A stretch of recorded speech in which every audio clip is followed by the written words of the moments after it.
नमस्कार, स्वागत है आपका हमारे YouTube चैनल स्वप्न ज्ञान में। आज हम कथा सुनने वाले हैं हरतालिका तीज की।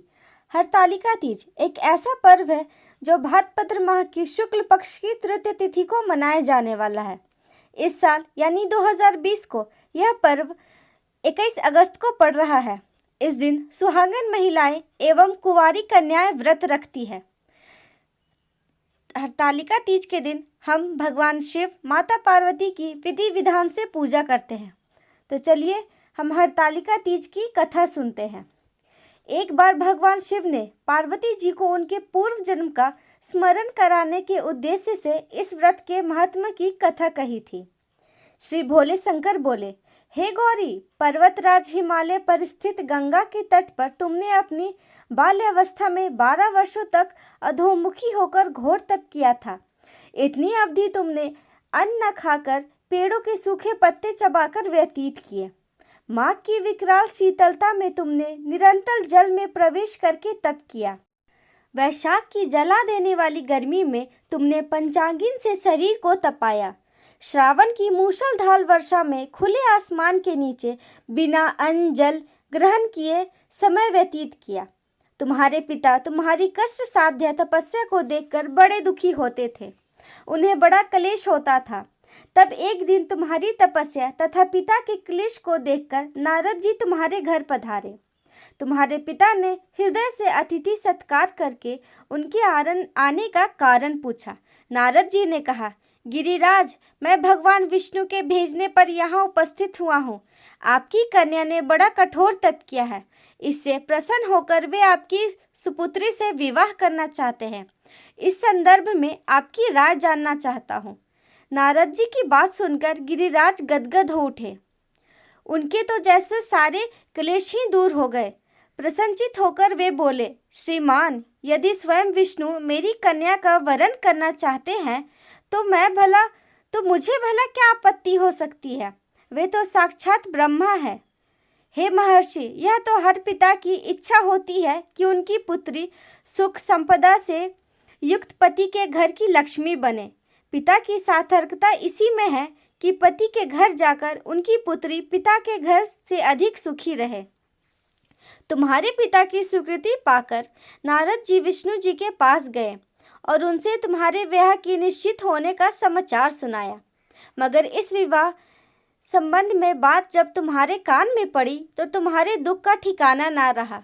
तुम्हारी एक सखी ने तुम्हारे इस मानसिक दशा को समझ लिया और उसने तुमसे उस विक्षिप्तता के कारण जानना चाहा।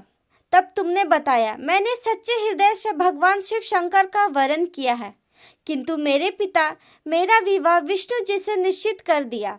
मैं विचित्र धर्म संकट में हूँ।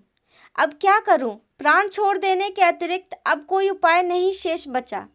तुम्हारी सखी बड़ी ही समझदार और सूझबूझ वाली थी। उसने कहा, सखी, प्राण त्यागने का इसमें कारण ही क्या है? संकट के मौके पर धैर्य से काम लेना चाहिए। नारी के जीवन की सार्थकता इसी में है कि पति रूप में हृदय से जिसे एक बार स्वीकार कर लिया, जीवन पर्याप्त उसी से निर्वाह करे। सच्ची आस्था और एक निष्ठा से सक्षम तो ईश्वर भी समर्पण करना पड़ता है। मैं तुम्हें घंघोर जंगल में ले चलती हूँ, जो साधना स्थली भी हो और जहाँ तुम्हारे पिता तुम्हें खोज भी ना पाए। वहाँ तुम साधना में लीन हो जाना। मुझे विश्वास है कि ईश्वर अवश्य ही तुम्हारी सहायता करेंगे। तुमने ऐसा ही किया। तुम्हारे पिता तुम्हें घर पर ना पाकर बड़े दुखी तथा चिंतित हुए। वे सोचने लगे कि तुम जाने कहाँ चली गई। मैं विष्णु जी से उसका विवाह करने का प्रण कर चुका हूँ। यदि भगवान विष्णु बारात लेकर आ गए और कन्या घर पर ना हुई तो बड़ा अपमान होगा। मैं तो कहीं मुंह दिखाने के योग्य भी नहीं रहूँगा। यही सब सोचकर गिरिराज ने जोर शोर से तुम्हारी खोज शुरू करवा दी।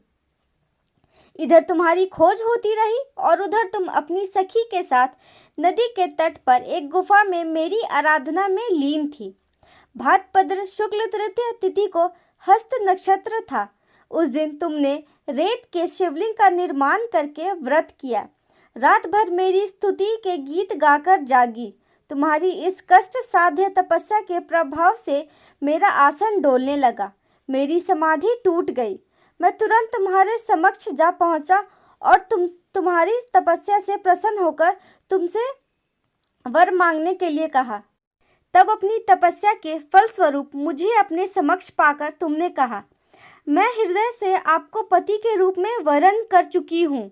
यदि आप सचमुच मेरी तपस्या से प्रसन्न होकर यहाँ पधारे हैं तो मुझे अपनी अर्धांगिनी के रूप में स्वीकार कर लीजिए। तब मैं तथास्तु कहकर कैलाश पर्वत पर लौट आया। प्रातः होते ही तुमने पूजा की समस्त सामग्री को नदी में प्रवाहित करके अपनी सहेली सहित व्रत का पारण किया। उसी समय अपने मित्र बंधु व दरबारियों सहित गिरिराज तुम्हें खोजते खोजते वहां आ पहुँचे और तुम्हारी इस कष्ट साध्य तपस्या का कारण तथा उद्देश्य पूछा। उस समय तुम्हारी दशा को देखकर गिरिराज अत्यधिक दुखी हुए और पीड़ा के कारण उनकी आंखों से आंसू उमड़ आए थे। तुमने उनके आंसू पोंछते हुए विनम्र स्वर में कहा, पिताजी, मैंने अपने जीवन का अधिकांश समय कठोर तपस्या में बिताया है। मेरी इस तपस्या का उद्देश्य केवल यही था कि मैं महादेव को पति के रूप में पाना चाहती थी। आज मैं अपनी तपस्या की कसौटी पर खरी उतर चुकी हूँ। आप क्योंकि विष्णु जी से मेरा विवाह करने का निर्णय ले चुके थे, इसलिए मैं अपने आराध्य की खोज में घर छोड़कर चली गई थी। अब मैं आपके साथ इसी शर्त पर घर जाऊंगी कि आप मेरा विवाह विष्णु जी से ना करके महादेव जी से करेंगे। गिरिराज मान गए और तुम्हें घर ले गए। कुछ समय के पश्चात शस्त्रुता विधि विधान पूर्वक उन्होंने हम दोनों का विवाह सूत्र में बांध दिया। हे पार्वती, भाद्रपद की शुक्ल तृतीया को तुमने मेरी आराधना करके जो व्रत किया था, उसी के फलस्वरूप मेरा तुमसे विवाह हो सका। इसका महत्व यह है कि मैं इस व्रत को करने वाली कुंवारी कन्याओं को मनोवांछित फल देता हूँ। इसलिए सौभाग्य की इच्छा करने वाली प्रत्येक युवती को यह व्रत पूरी एक निष्ठा तथा आस्था के साथ करना चाहिए।